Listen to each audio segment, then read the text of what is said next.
Knife skills are life skills, and breaking down a whole chicken is totally worth it, especially with grocery prices skyrocketing. This is how I do it. I'm definitely not a pro, but like any skill, practice makes perfect, and the more you do it, the better you get. We're using a smaller knife. This is an Asian utility knife, and we're gonna start by removing the wings. I like to lay the chicken on its side and make the first cut under the armpit to start removing the drumette. Once the initial cut is made, pull the wing down to expose a joint, and then cut through the joint to separate the first wing. Flip the bird around and repeat the process. Make the first cut at the armpit, find the joint, and cut right through the joint.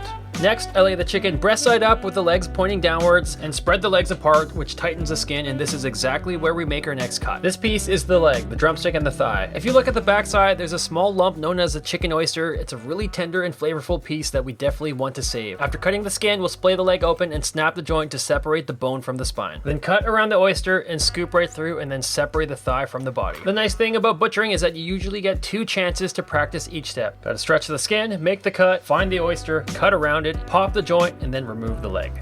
All that's left are the 2 breasts and the carcass. We'll stand it upright, go through the ribs on each side, and remove the backbone. This is a perfect piece to use for making chicken stock. Now we need to separate the chicken breasts. We'll trim off any excess skin and set that aside for later, zero waste. And then we'll make a few cuts along the inner edges of the breastbone. This will make it easier to separate the 2 chicken breasts. I like to run my knife along the inside toward the center line, letting the blade glide along the edge of that thin breastbone. The closer we can get to the bone, the less waste. Repeat the process on the other side, and what we're left with are the 2 boneless breasts. I'm removing the skin, then flipping it over to remove this inner muscle, which is the tenderloin.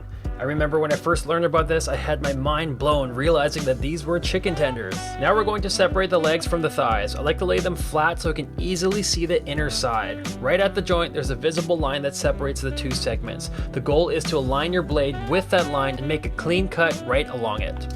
Now to remove the thigh bone, make 2 cuts parallel to the bone, getting as close to the bone as possible. Then angle the knife sideways and slide it under the bone to separate it from the meat and remove any cartilage that's still attached. Finally, we need to remove the wing tips and the drumsticks. Cut at the joint where the wing meets the tip and do the same at the joint between the thigh and the drumstick.